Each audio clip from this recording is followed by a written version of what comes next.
So I'm currently working on early concepts for a brand new D&D podcast slash campaign. Early in the work, so nothing crazy. Hopefully I'll do it in the summer. But anyway, look, the point is, while I'm working on this new campaign, I'm taking inspiration from a lot of places. Little bit of Casablanca, little bit of Cyberpunk, building out this no-wire mystery in my homebrew world. And I've been having so much fun with it. But I happen to come across my favorite thing in the D&D world, discourse. Yeah, such a positive thing I have to say about discourse so often. But look, the point is this discourse was actually kind of interesting. Talking about originality. Originality is something that comes up a lot in questions. DMs asking me like, hey, is this plotline too unoriginal? Should I strive to be more original in my DMing? What should I do when I feel like ripping off plot points? Is that bad? And my response is no.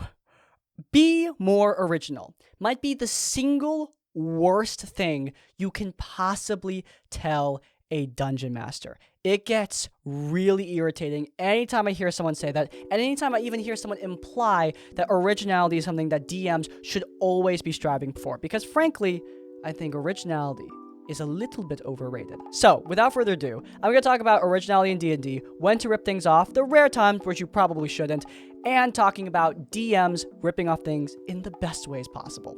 Without further ado, guys, let's get started.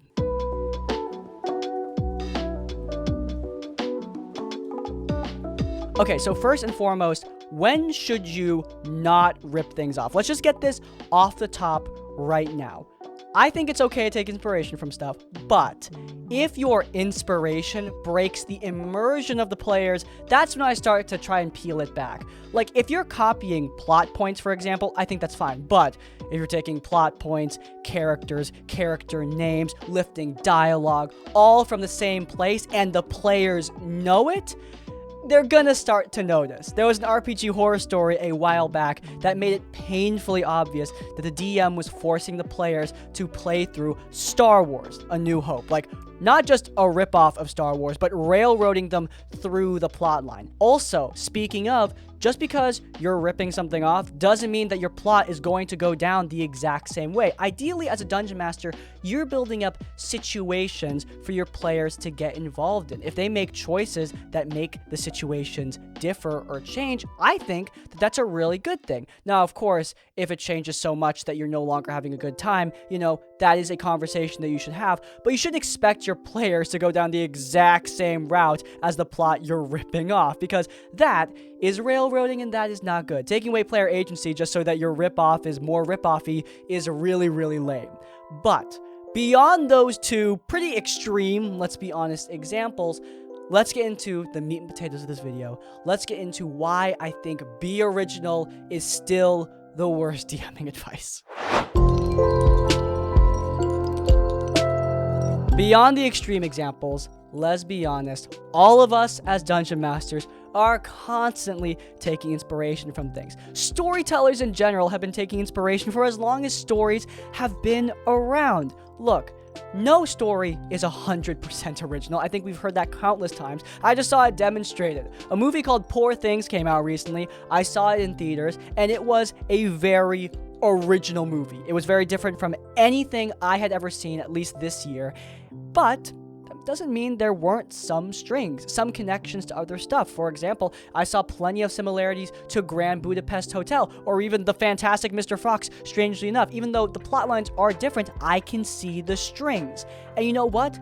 That's okay. Poor Things is still a critically acclaimed and beloved movie, a movie that, as an asexual person, I was kind of fascinated by. Watch it, you'll quickly see why. But the point is that, yeah, it's still a good movie despite seeing those strings. And frankly, Poor Things is a super original film. A lot of other movies have way more inspiration taken. Movies, video games, television shows, D&D games. They're all going to have inspiration. Inspiration is part of storytelling. And the advice of be original is often a condescending way to try and dissuade people from taking inspiration from the things they love. Now, beyond the fact that inspiration is a common part of storytelling, beyond that, it goes further to the fact that as dungeon masters, you're just playing a game for fun. okay? You're not committing copyright infringement if you pretend to be Luke Skywalker in your backyard, the same way you're not committing copyright infringement if you take some plot lines from Star Wars as a dungeon master. Like I said before, you shouldn't go so far that breaks your player's immersion or you railroad them into a plot they don't want to be a part of.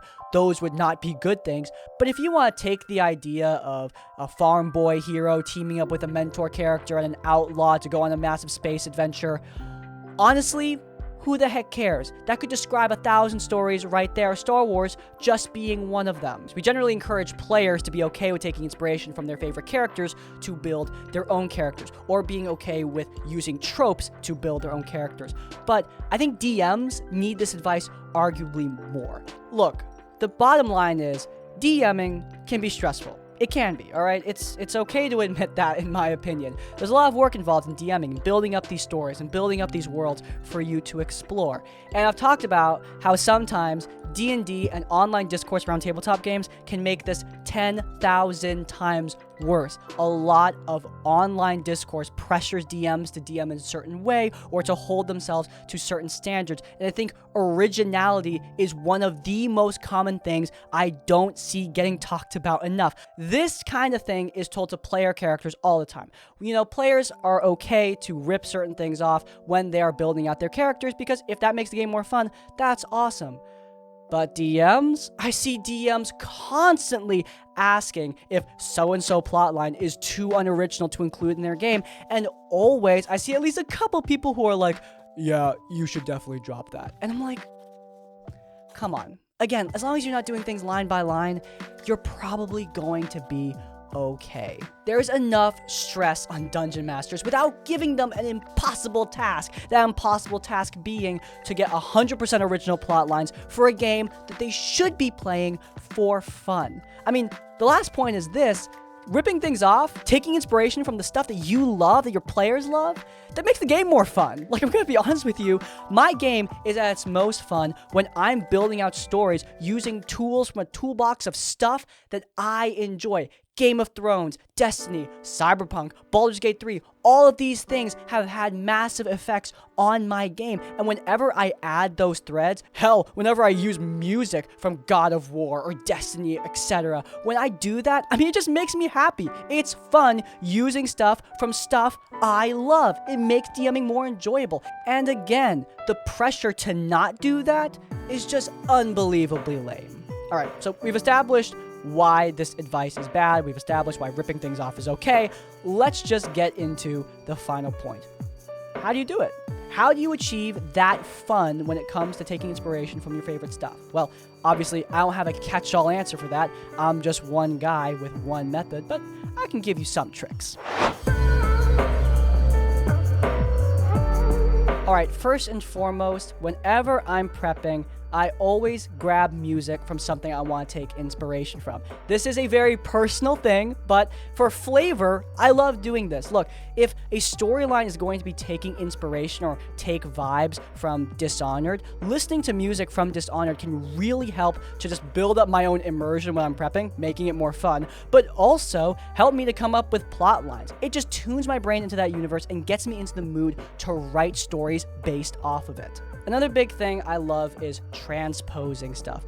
Taking stuff from one story and plopping them into a situation in another story. So for example, I love and adore the character of So-Mi from Cyberpunk. Okay, so let's take the character of So-Mi, a woman with a lot of power who is very afraid, who really wants to survive at any cost, and who can really resort to some extreme measures to get her goals done, and let's transpose her into a different situation.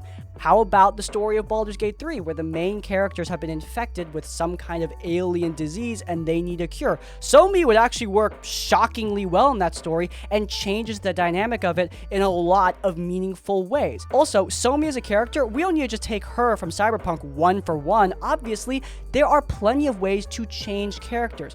Look, some people say in a condescending tone, oh, this is just that story with one change, as if making one big change to a story, or even one small change to a story, doesn't completely and utterly alter the dynamic of said story. Nando V Movies, as a YouTuber, if you don't know, he did a One Small Change series where he just made one small change to movies, and let me tell you, he changed some movies in big, massive ways with that one little adjustment. And you know what? You can do that with the characters or settings or quests that you end up ripping off. Also, don't be afraid to start making changes over time. Something can start as a ripoff. Kalia Solfero was just Arya Stark transposed into a D&D game, but over time, her Arya inspirations have very much faded away as I've created a more original character as I've played her. I mean, not all of your writing as a DM happens in prep. When you're playing the game,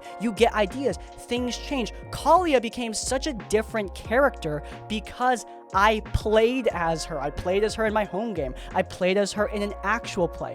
Through that, she became a more original character over time. I'm creating a character inspired by Somi from Cyberpunk. And while I'm playing that character in hopefully a campaign coming soon, I'm sure she's going to evolve into a much, much different character as I come up with new ideas. As a DM, you don't need to set things in stone, including things to take inspiration from. Over time, I think naturally, stuff that you rip off is going to become more your own. It's all about taking what exists and making it yours. And frankly, you don't even need to do that. At the end of the day, this is just a game. Just do what you enjoy. Just don't be afraid to take inspiration. And don't let anyone tell you that you're not being original enough. Because as long as you and your party are having fun, rip off as much as you want. All right, a topic close to my heart in case you can't tell, but yeah, there you go. If you guys enjoyed them, please do leave a like. If you want to see more of our content, then you can check out our RPG Horror Story series, where we cover things that are actually bad for Dungeons & Dragons. It's linked in the cards, and while you're there, subscribe to Crispy's Tavern to get more of our content as it comes out. And finally, if you want to leave your own tips or thoughts, go down in the comments down below. If you can't think of a comment, leave the comment, the tasteful ripoff, to let me know you made it to the end of the video. In essence, like, comment, subscribe. I'll see you all next time. Farewell.